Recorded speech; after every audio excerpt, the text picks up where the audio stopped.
Splendor in the Grass. Do we have to talk about Splendor in the Grass? Not if you don't want to. Do you not want to? No. I'll talk about Splendor in the Grass. So how did it come about, and what was the experience like? Splendor in the Grass was another one of, it was my mother's idea. It was time for us to do another film. She decided, I think basically I was kind of fulfilling her fantasies of playing the roles in all the films that she loved growing up. And Splendor in the Grass seemed the next logical step because it was, I'd seen it, and, you know, we already sort of captured lightning in a bottle twice by remaking two classic films. And I kind of thought, you know, maybe this is not such a good idea. But we did it anyway. I did it anyway. And it was very challenging for me because I had, you know, if I was out of my element playing someone who was blind.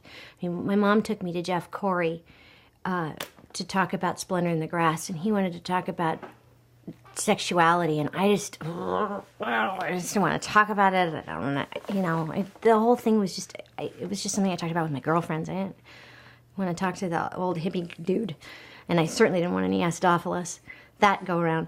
And I was in over my head. Looking back on it now, it's in one of those performances where I go, oh, I could probably have not done that one. However, it didn't do any damage professionally. I don't know that it got any great reviews. People saw it. And on a personal level, again, I grew leaps and bounds and you know, experienced things that I wouldn't have, and actually fell in love for the first time while I was shooting it, and had my first real experience, sexual experience with a man while we were shooting in Waterfall State Park in Forsyth, Georgia, and which I've since come to find out is the only all-white city in the U.S. So glad we brought work there. You know, it was a weird time because this was when I was trying to discover who I was and what I was about, and become comfortable with that, and my face and my body was changing, and really, I mean, I was really on the verge of becoming the woman I was about to become. And then I was being pushed into this sort of mold of what a leading lady should be, and I wore a corset and a girdle and control top pantyhose, and I had a fall in my hair, and I had natural-looking acrylic fingernails because I was a terrible nail biter, and they were just a mess, and I felt like I wasn't me, you know. And in the low-cut tops, they painted cleavage on me, and if I hugged a man in a dark jacket, the makeup would come off on his chest. I hate that. And I didn't feel authentically myself. But I was so madly in love with my leading man that none of that mattered. I mean, that kind of falling in love with someone where you lay in bed at night and you just think about their face and you get butterflies in your stomach and you can't sleep. And it's fine. It's not the bad butterflies in your stomach, can't sleep at night because you have too much responsibility and it's tax time. It's that good, I don't even want to eat. I just want to breathe. And I don't want to breathe regular air. I want to breathe his air. That's how in love I was, I thought. Well, and I know I was. It was that first rush of, bless his heart, Cyril O'Reilly, who played Bud Stamper, who had such huge shoes to fill in, you know, taking over this role that Warren Beatty had played. Forget that I'm playing a role that Natalie Wood played. Forget that they were madly in love with each other and having a passionate love affair. None of it mattered because he was there. And he's still a really dear friend of mine. All these 30 years later, and we still talk. And we did a film together 4 years ago, and I took my youngest son, Michael, to the set, and he had his daughter, Daisy, there, and we were sitting in our director's chairs watching our children play, and I turned to him and I said, you know, all those years ago, if someone had told me then that someday you guys are going to be friends and you'll be sitting and doing a movie together and watching your kids play, I would have said, oh, please, you're crazy. But we never would have gotten to that if we hadn't gone through what we had gone through 30 years ago. But and we had the Little House on the Prairie crew filming it. Ugh. Which was kind of embarrassing because I had to kiss, really, like, heavy-duty making out scenes and stuff. The other thing that I remember very distinctly about Splinter in the Grass was Michelle Pfeiffer. Wow.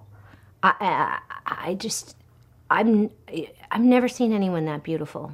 I still haven't. She's just gorgeous and so incredibly talented. And I know she was just about to get married, and she came in to do a favor for somebody, and she played this drunken sister of the boy of Bud, of Cyril O'Reilly's character. Her performance is just extraordinary in this movie, and mine is just not committed. I wasn't committed to it, and completely distracted by this Cupid's arrow that was just sticking out of my chest. Through my back. It was that bad. Anyway, it's not my best work, but it was definitely a huge step in my life. Shifting gears to a completely different leading man, choices with George C. Scott. Oh, boy.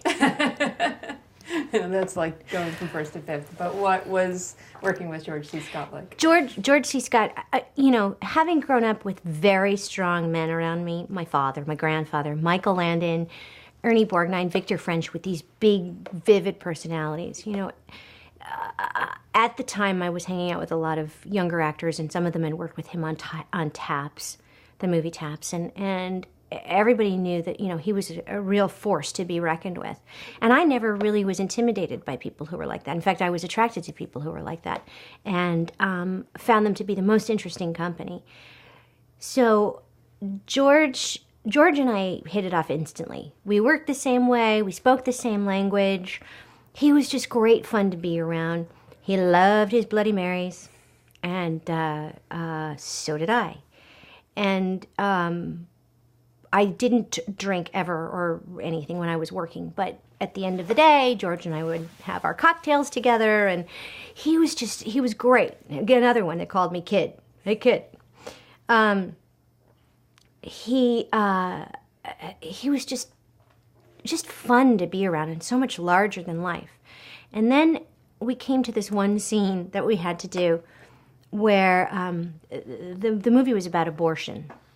Pure and simple. It's about a young girl in her 20s who finds that she's pregnant, decides that by her boyfriend who's left her, she wants to have an abortion. Her father's a judge, a venerable judge, played by George C. Scott, says no. At the same time, his new young wife ends up pregnant. She wants to have the baby, and he says no. So it's the whole conundrum of at the time, and still the dialogue of abortion is very heated. So this was about when is a fetus a child? When does the soul enter the body? When is it okay? Is it wrong or is it right? What is the legal definition? What is the physiological definition? What is the ideological definition? It's a very deep film. So we're doing this scene where my character has to announce that I'm having an abortion. And George's character is supposed to just say no abortion. And the argument kind of escalates. So we were rehearsing, and he stood up before that line, and he crossed his arms, and he threw his head back, and he went, "No abortion." And I melted like a puppy dog, like Max, the Grinch's dog at Christmas with the ears that just go flat like this. And I looked at him, he went, "What's wrong with you?" I said, "You Pattoned me. You just got all George Patton on me. I can't act with that. You're scaring me." And he just looked at me and went, "Oh, come on, throw it back." And so we started again, and he did it again. And I think my line was, "You can't tell me what to do," or something lame like that. And I just looked at him and went, "You can't tell me what to do." And then they cut, and he went, "That's it, kid. Okay, give it right back." And it was just so much fun to be there with him, and to experience and have the opportunity to work with someone that had such panache and grit, and he's one of those guys that all of the actors I know wish they knew. you know, let alone hung out with and knocked back Bloody Marys. That's awesome. So tell us about the Fox sitcom Stand By Your Man. Oh my God. Stand By Your Man, aside from Little House on the Prairie, was one of the longest audition processes I have ever experienced. First of all, there was no way they're going to let me audition for this sitcom because I'm not funny, because I do drama. So people who do drama are not funny, and people who do comedy can't do serious acting. Drama. All acting is serious, sort of. In some ways it's playing. And so I had to go in and go back and go in and go back and go back and go back and go back. And then finally I read for the Suits. And, you know, over the years, when you read for the Suits, when I read for the Suits, they were growing in numbers. You know, there used to be one guy that made a decision. Then there were 3 or 4, and then there were 5 or 6. Now you go in to audition for a series, and there's a theater with 20, 30 people, and not one of them wants to be the one to make the decision. So it's like a joint group decision. The business has changed so dramatically. Well, this was about, I don't know, 10 Suits. And it was a sitcom based on a British television comedy called Birds of a Feather, starring, ultimately I got the role, myself and Rosie O'Donnell. And I think they'd shot the pilot twice before with 2 other actresses in the role that I played, Leila Kenzel and Christine Ebersol. God, I can't even believe I remember this. And it was a wild, bawdy, raunchy, funny comedy about these 2 women in New Jersey. One whose husband was very successful and was the king of sunrooms and patio enclosures for all of New Jersey. That was Rochelle. That was me. And her sister, who lived in a trailer park with her loser husband, who didn't have a job. And in the pilot episode, they get arrested for robbing a bank. And the girls have to come together and kind of fend for themselves. And my character, Rochelle, was very prissy and very, in that very sort of stereotypical New Jersey way. Big hair, pink jumpsuits, you know. Oh, God, the wardrobe was fun. Matching shoes, matching nails, matching house, matching everything with the bow that matched the thing with the lipstick that was the same color. And it was some funny stuff and fun to do. And I remember my grandfather coming when we were shooting one episode, and we were taking a break during the taping, and I said, "What do you think, Papa Harry?" And he went, "Yeah, it's good. It's funny." And I thought, okay, all right, I think I'm doing the right thing. I'm not really sure. And then I went and did Dennis Miller's show. He had a talk show at the time. And we were talking about the show, and he said, I watched a couple episodes. You've got comic chops. And I thought, okay, now that's very high praise coming from him. Especially back then. It was before he became kind of bitter. I'm losing my edit button by the second here. So I thought, wow, okay, this is good. I think we were canceled after 7 episodes. I don't think we made it past 7. Maybe we got 9. Not sure. It was right when Fox was becoming a network, and we were the first sitcom that they developed. They only had, I think, 1 or 2 nights of programming at that point. And then the leadership switched. I think it was Barry Diller that was there, and then he left and someone else came in, and we just kind of got lost in the shuffle, and the show got canceled. I had a great time with Rosie O'Donnell. A great time. You know, Rosie she reminds me a lot of Michael Landon in that she knows her genre. She knows what's funny. She knows what's not funny. She is funny. She's very smart, whip smart, very particular. And people see that. It's interesting to see those traits in a woman and have people see her as, bitchy and difficult. I just thought, oh, she's just being Rosie. She's smart. She knows what she's doing. And at the same time, when there was to be a joke or something and she'd have to go argue with the writers and producers, she'd say to me, come with me. I don't want to go by myself. I'm like, oh, you're the comic. Yeah, but you're the grown-up. Come on. Okay. You're a mom. Okay, I'll go. And I'd go and hold her hands while she'd, scream at them and go, dick jokes are not funny. Why do you need me here? Just shut up, Melissa. It's not funny, I'm not doing it. And then she thanked me. I didn't say a word. We got along really, really well. And I was sorry to see that show get canceled for a number of reasons, but really, honestly, truly, because the sitcom schedule is a perfect schedule for a parent. It's such a great, I mean, oh my gosh, what a great schedule for an actor. You go in, you do a table read, you go home. You go in, you start blocking, you go home. You go in, you block some more, you go home, blocking, setting, locking, blah, blah, blah, blah, blah. Then you tape in the middle of the afternoon, have dinner, tape at night, go home. For, you know, someone who comes from the world of working 18-hour days, that is a joy. But alas, it was not to be. Yeah. What about the animated series, Batman? What are the challenges of doing voiceover versus on-camera acting?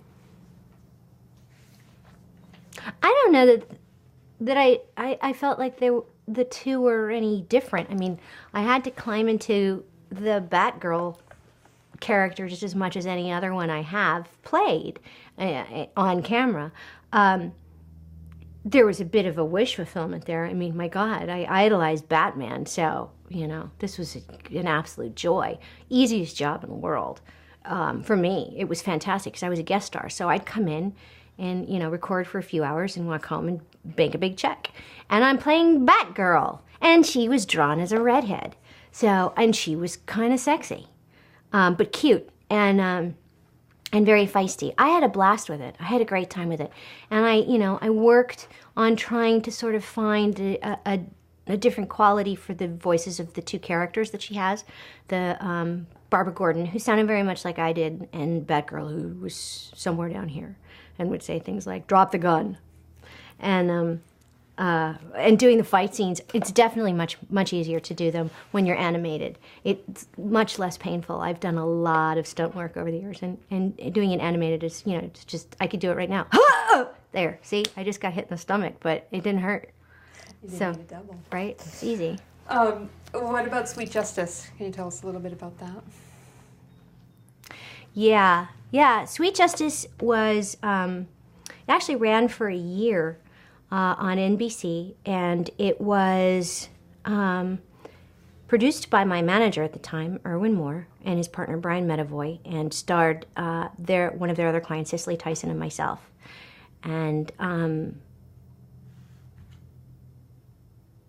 it was a really well-conceived show, really smart, great showrunner, writer, John Romano was brought in.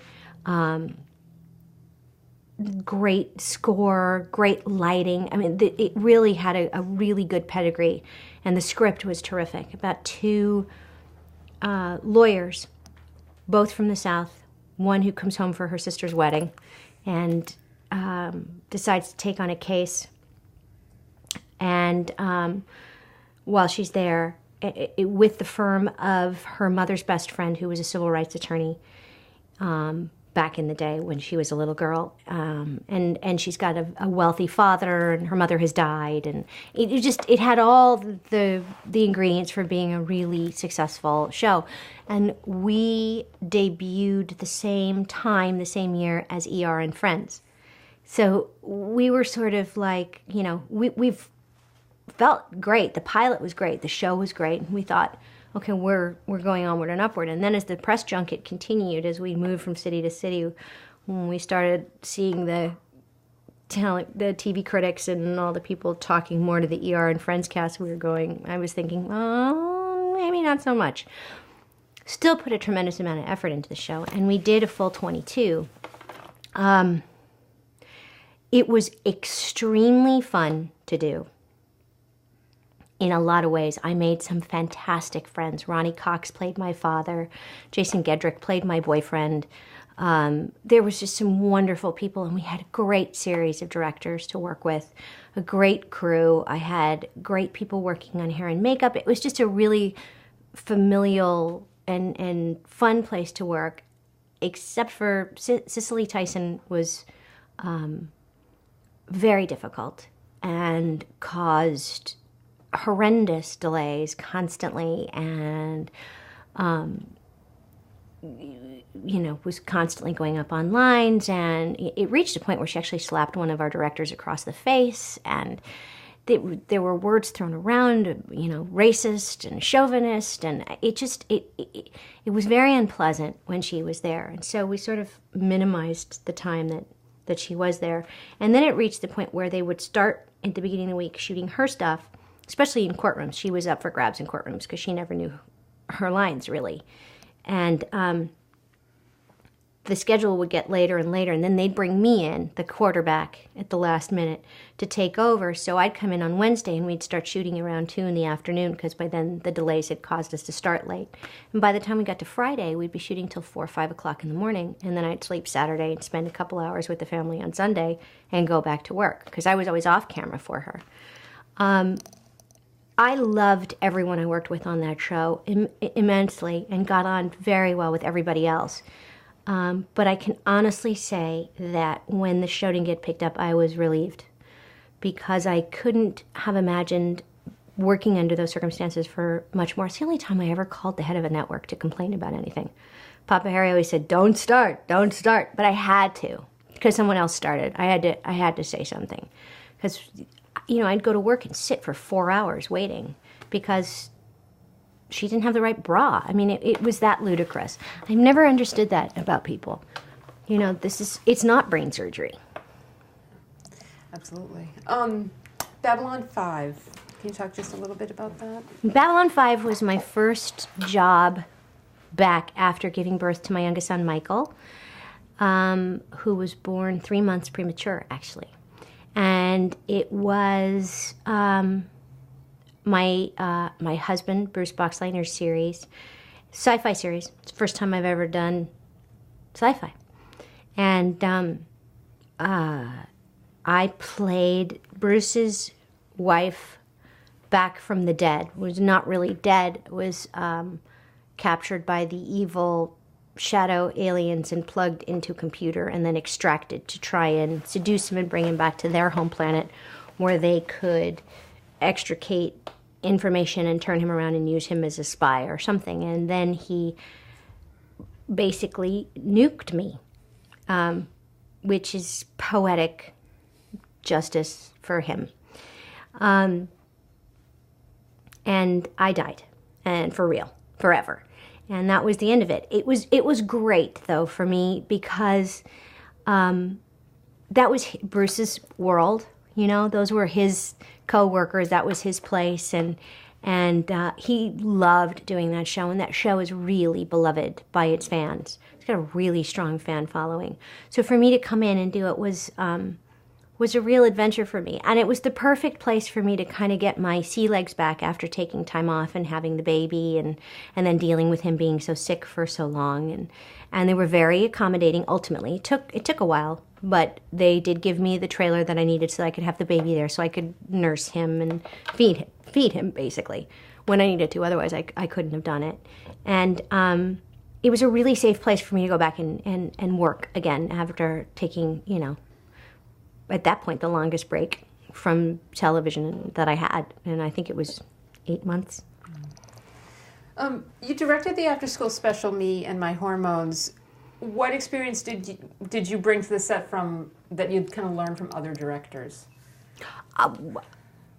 I don't know about other directors, but I definitely felt like Michael Landon when I was there. I could feel that vibe of him. I never stood by a monitor. I was always by the camera. I wanted to, see the actors as they were doing it, and to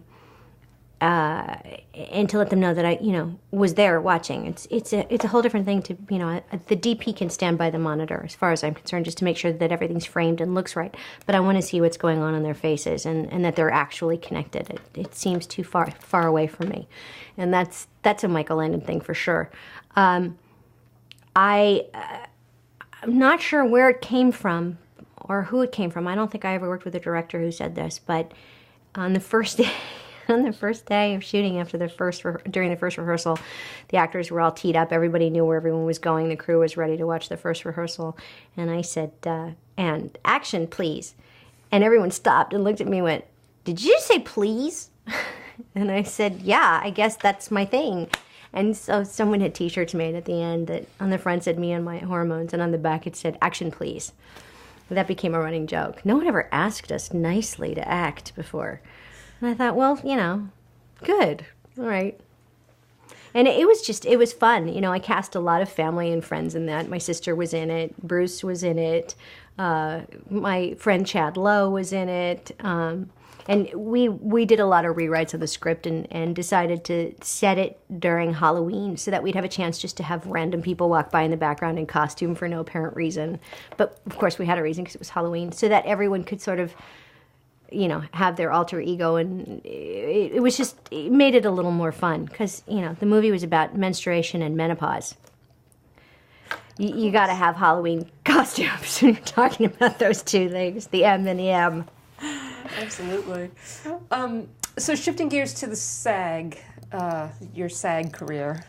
In 2001, you were elected president of the Screen Actors Guild. What made you want to be a part of the organization in an official way? I had been through a pretty horrific lawsuit with the National Enquirer, and the president of SAG at that time, who was also a friend of mine, Richard Masser, had been very helpful, as had the entire organization.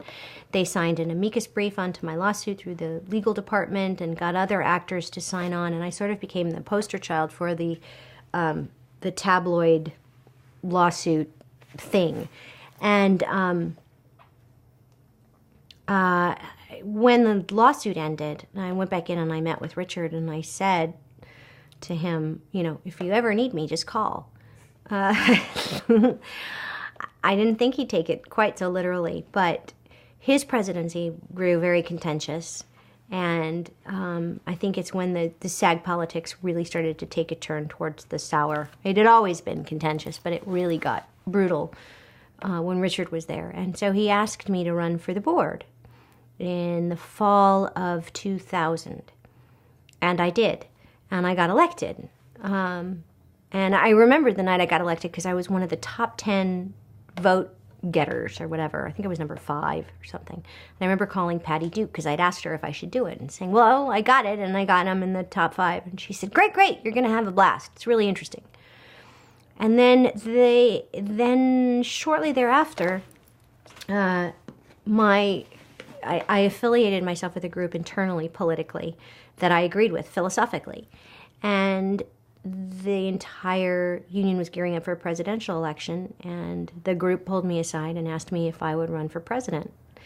And I said, well, can I have a day to think about it, and I'll get back to you tomorrow. And I went home and I talked to Bruce about it, and we both laughed and went, yeah, that's ridiculous. No way. President of a labor union? No. And I woke up the next morning and went, why not? Did Jimmy Cagney go to labor union president school? Or anybody else that's done this for that matter? There is no such a thing. And I thought, if they can do it, why the hell can't I do it? And I said that to Bruce, and he went, well, I don't know. Why can't you? I said, I don't know. So I called Patty Duke, and she said, do it. You'll learn more about yourself than you will ever learn doing anything else in your life. And I thought, okay, great. And I called a couple other people, called my managers, called my agents, called Warren Beatty, who's been an advisor and mentor also to me through a lot of years. First, I asked him to do it, and he said no. He said, quote, I would rather be the president of Cambodia. And I said, well, then I said to him, I'll do it, but if I don't like it, I'll step down. He said, no, you won't. You won't step down. You'll do it until your term is up, and then you'll probably run again. And I went, yeah, you're right. I won't quit. Shit. So you're sure you're not going to do it? So I thought, why not? And then I threw my hat in the ring, and I don't know what I was thinking. I don't know why I thought that unifying a small divided country was going to be easy, because it wasn't. And I don't know why I underestimated the level of vitriol. But up to that point, and since, never in my life have I experienced anything so heated. And I have never been threatened or called out or called names, not even in kindergarten, like this. I mean, it was really an extraordinary experience. And, at first I sort of blithely stumbled into it. And then when I came up against literally my opposition, I thought, well, fine. You know what? You're going to come at me like that? I'm going to stand here and I'm going to take it. I'm not going to engage, but I'm going to win. So let's start then with the opposition, the race. So what group did you align with? What was the name of it? The name of my political party was called Restore Respect. And who were you going against? And my primary opposition was Valerie Harper, and I believe they were called Membership First at the time, or the MFs, as we lovingly refer to them. Or the Flying Monkeys, the FMs. I don't think they realize that, but they're going to know now. Valerie, at first, I called her, and I said, you and I are running against each other, and we could put this whole thing to rest. I said, if you and I run on the same ticket as president and vice president, I said, and I don't really care which way. And she just sort of stammered and went, let me call you back. And I knew she was going to consult her people. And I didn't even ask my people if I should do this. I just thought, this is the best way to unify stuff. Dumb. She called me back and she went, I don't think I can. And I just thought, oh, well, okay. I offered. Little did I realize that they were getting ready for this full assault. And that's when the ugliness started. And then we had the election. And first, actually, I should back up and say that in the midst of the campaign was... No. We had the first presidential election, and the results came back, and I won by a fairly decent margin. And, hang on, what? Hair? Okay, so we were at the first election. Mm-hmm. So we went through the first election, and I won by, a decent margin.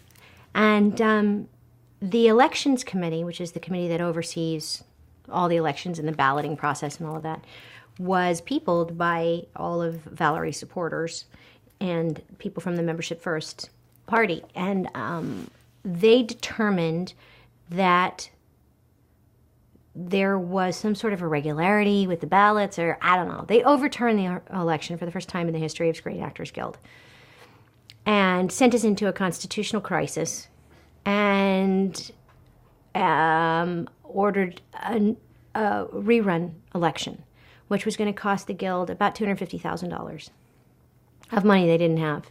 No one has to throw away. And I just remember that the day that the decision came down, I was sitting in my office at SAG going, I'd been president for a couple of months.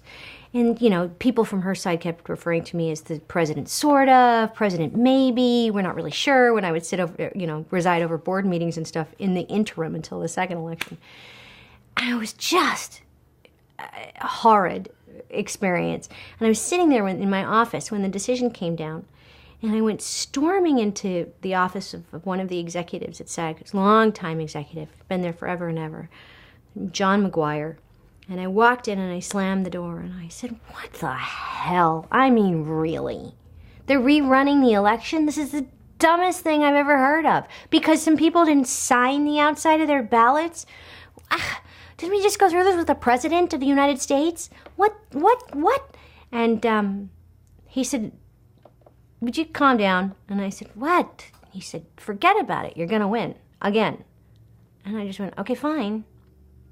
And went on about my presidential business and began launching a new campaign. And 9/11 happened. And we were right smack dab in the middle of all of this heavy-duty stuff. And I spent, like everyone did, that whole day just glued to the television watching. Where were you when you... I was at home. And they shut down the airspace all over the U.S., and we were in the flight path from up north. We lived in the mountains over Malibu at the time, and the planes would come into LAX down the coast that way and land, and the sky was empty, and we watched, over and over again, the footage over and over again of the Tower 1 and Tower 2, and it was life-altering, obviously, on so many levels. But it caught my breath and made me stop and go, and I'm worried about a SAG election. Whatever happens, happens. Let's just give them enough rope and let them, let Valerie keep doing what Valerie's doing, and I'm just not going to respond. I'm not going to campaign. I'm not going to run ads. I'm not going to go negative. And life's too short to get all twisted up about this.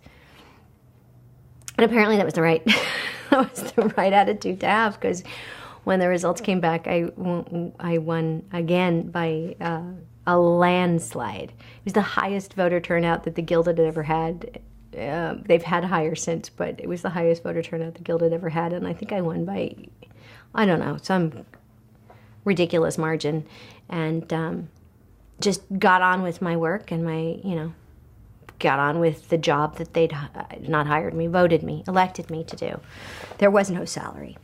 That was one of the great misconceptions during that period of time. I didn't work as much as an actor because I think people assume that that's a salaried position, and it's not. It's a volunteer position. Would you have had time to work? Well, you make time. If it's a volunteer position, you got to make money. I shot a pilot while I was president and shot a couple movies here and there, not as much as I had before. I think also there's this kind of preconceived notion that it's not a good idea to have the ultimate SAG police officer, the sheriff in town on your set, watching everything. I remember I was shooting a pilot for a Western show at the time, and they did this big stunt fight, and one of the stuntmen got hurt, and I was there, and the producers all turned around and broke his toe, dislocated his toe, ultimately. But he was hurt, and the producers all turned around and looked at me and I went, what? You guys are taking him to the emergency hospital, you're going to cover his bills under workman's comp, right? And there's no problem. He's a stuntman. Yes, they get hurt. We know. It's fine. Just take him don't look at me. Take him to the hospital. Okay. And everything was fine. So what were your responsibilities as the president? To preside over the national board meetings and to follow through and make sure that the direction of the that the board had taken and that the motions they had passed were being implemented properly by staff, and to be the face of the Guild, the spokesperson of the Guild in the world at large and within the industry. I spoke at a conference of the World Intellectual Property Organization in Geneva. I did things I never imagined I would do, and then chaired the TV Theatrical Negotiating Committee and negotiated the TV theatrical contract, of which I had been working under and had very little knowledge of until I started getting involved with the committee. And it's the big contract at Screen Actors Guild. And with our executives and board, we decided to extend it for a year and then tee up negotiations a year later, and we're able to negotiate a $200 million deal without a lockout or any kind of work stoppage, period. And that was the last time I can say the Guild has done that so far, up to now.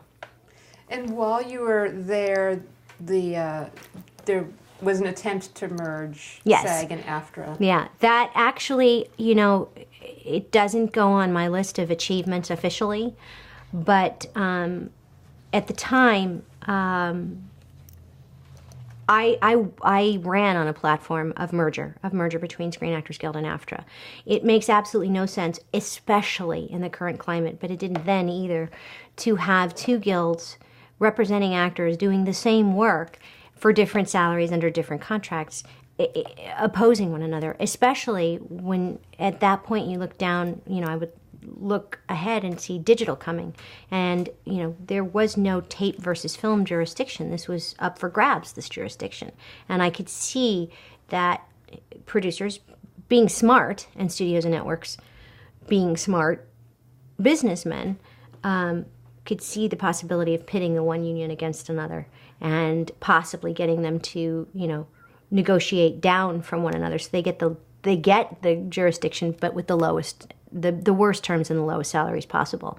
And I saw that coming, and I thought, as did many of the people who voted for me and supported me, that the merger of the two unions was the best thing to do. We know, all of the studios and networks and the industry in general is conglomerating left and right, whereas you used to sit across the table from 14, 15 different people representing 14, 15 different entities. You've got 8. It's just the nature of the business, and we need to keep up.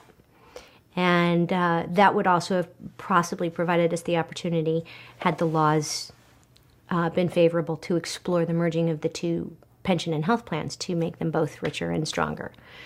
And at the end of the day, when the vote came in, the SAG members voted 58% yes, which in any other election, if a presidential election in the U.S. if any candidate had gotten 58% of the vote, that would be considered a mandate. But constitutionally, we were required a 60% plus 1. So it passed in AFTRA, but it didn't pass for SAG. And everything that I predicted, or that we predicted would happen, has happened. SAG and AFTRA became, the relationship between the two when I left the presidency under Alan Rosenberg's presidency became very contentious, and then they split and negotiated separately. And SAG basically aligned itself with the Writers Guild, who went out on strike and crippled themselves and an industry at a time where, the health plans and pension plans just couldn't take it. And AFTRA negotiated a contract separately. And now the majority of television series pilots, the last 2 years that have been filmed, have been AFTRA contracts. What do you think the ultimate mission of the Guild is? The ultimate mission of the Guild is the same as the mission of any labor union: to protect its workers, to guarantee that their wages and conditions, working conditions, are fair, and that they have a future in their pension plans, and that they have health care. That's it. Yeah. So, shifting gears to some of your more recent guest appearances, just briefly. Sure. Touched by an Angel. Touched by an Angel was something that Bruce and I did together as a tribute to, at the time, my best friend Sandy Peckinpah and her husband David. They had lost their son Garrett to meningococcal meningitis. He was away at boarding school and came home and got sick and died. He was 16 years old. And Bruce and I were offered to do this episode of Touched by an Angel about a couple whose son is killed and who are on the verge of a divorce. And Sandy and David were about to split.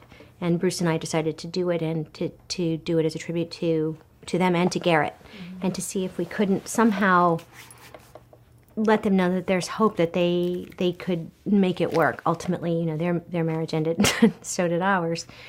But they are that was a really special experience for both of us, and it meant a lot when CBS and the producers agreed at the end of the episode to just put the words "for Garrett" at the end. That was really generous of them. That's very sweet. What about Nip Tuck? Oh my, Nip Tuck. Nip Tuck is that episode was. It's surprising. It's just generally surprising because it's gross. But the character I played is definitely different from anything I've ever done. I loved that show. I thought it was a fantastic show. I was a huge fan. And when I got asked to come in and audition, I thought, oh, great. Okay, this will be really fun. And the role was for a woman who had gotten her nipple bitten off because her dog was in a fight. That was the scene.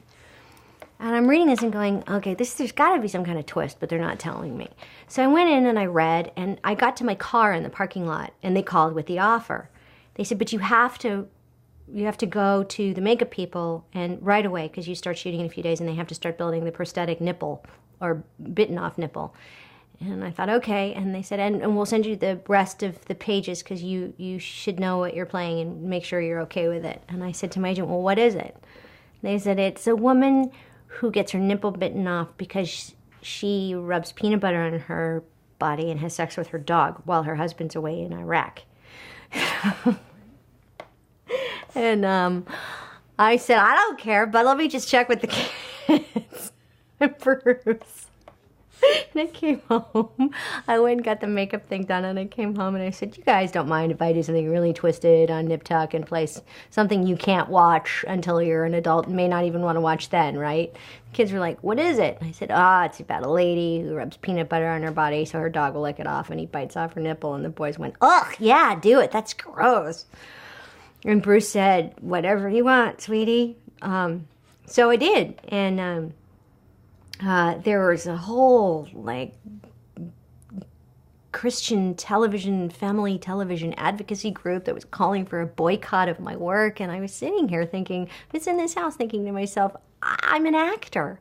I'm not actually really Laura Ingalls Wilder, really. I'm an actor, and this is a role that I play. Don't turn it off. Don't watch it. It's really not going to change your life if you watch it or you don't. This is for me. This is mine. And I got to work with Julian McMahon, which, almost couldn't speak. I almost couldn't.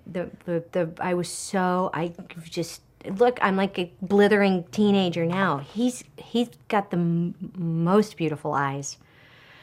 Blah, blah. And hopefully he won't ever see this. And I won't be thoroughly humiliated. Let's talk briefly about what it was like to play Ma versus Laura in The Little House. Oh my gosh. Musical. Well, there's two different completely characters in two completely different projects. So playing Ma in the musical is very different from playing Laura on television. First of all, I was a child playing Laura. In this particular case, I was playing Ma, who's considerably younger than I am, and doing it on stage and dancing, and whereas Laura had that wild, fun, adventurous streak, Ma is much more reserved, much more proper, much more, I don't know, although my Ma was pretty spicy. I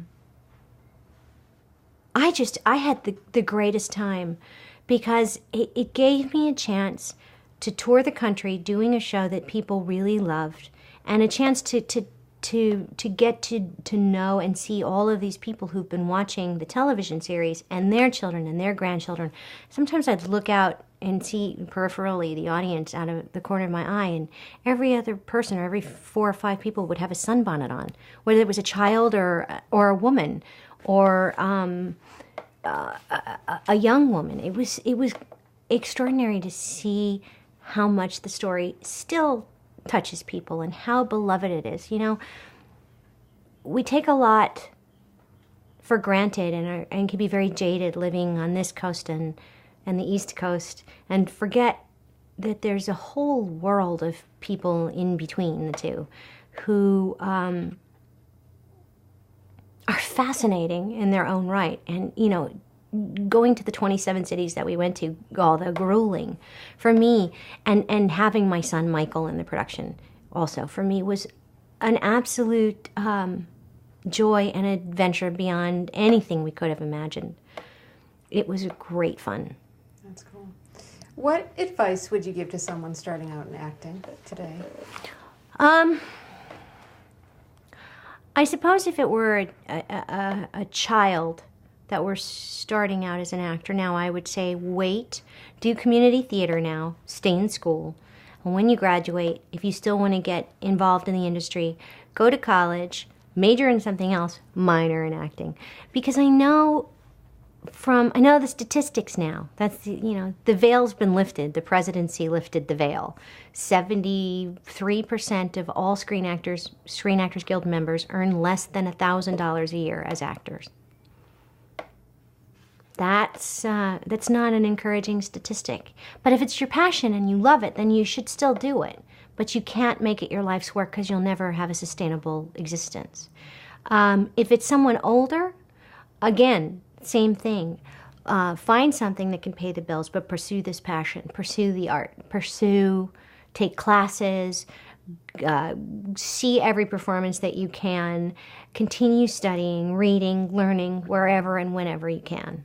and get involved if you can in a community theater or a small theater company in your area and grow it from there. Right. Did you give your sister Sarah any advice when she started acting? I laugh because giving my sister unsolicited advice is a really big mistake. My sister has always been her own person. She's always known her own mind. She's always followed her own inner voice. She is brave, and she is, as my kids would say, Sarah is the truth. Aunt Sarah is the truth. And she is. I wouldn't give her advice. She's never really asked me for professional advice. In fact, we never talk about work, which is funny. We only talk about life and kids and home and family and, the stuff that sisters talk about. I didn't even know that she was developing a talk show until she'd sold it. She's really something. That young woman is making her own indelible mark on television. Absolutely. What's been the highlight of your career so far?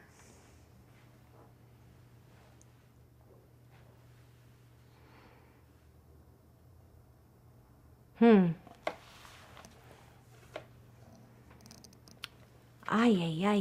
highlight of my career.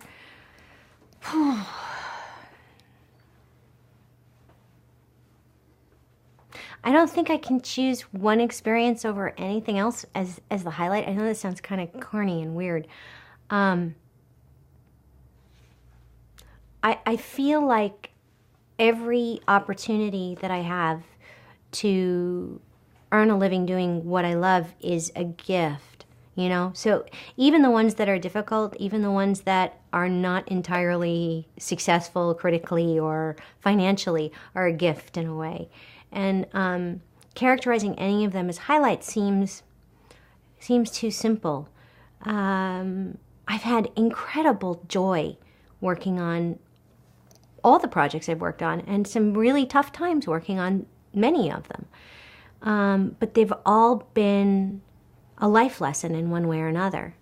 I've always spent my life and will continue to spend my life looking forward to whatever's next. I don't look back much.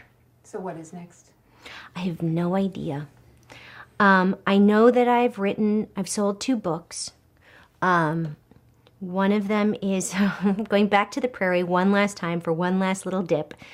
When I wrote my autobiography, the prairie fans, or the bonnet heads, they call themselves that. I don't. Well, I do, but they chose the name.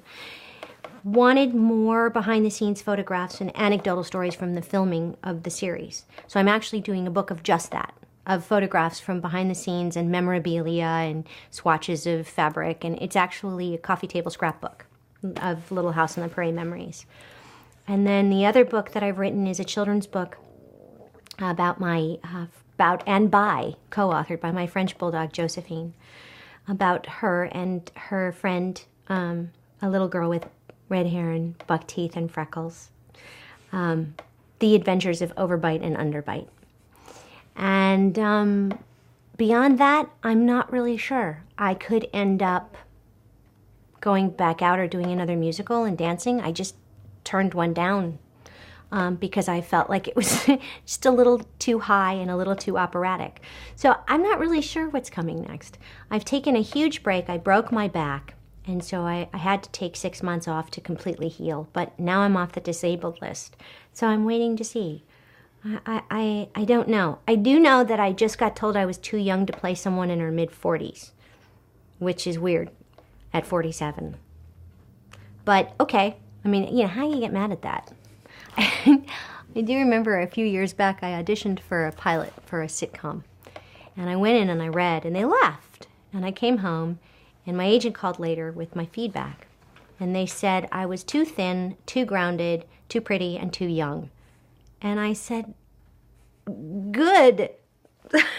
I didn't get the job, but it's because I'm skinny, young, pretty, and not crazy. That's fine. Okay, I'll take that. So, whatever it is, it's gonna be interesting. Absolutely. Good. Well, thank you so much. Sure. It was really a pleasure. I think actually next is gefilte fish. That's next it's on my time. list. The sun is setting. I now have to be at my mom's in 45 minutes, but she lives 5 minutes away.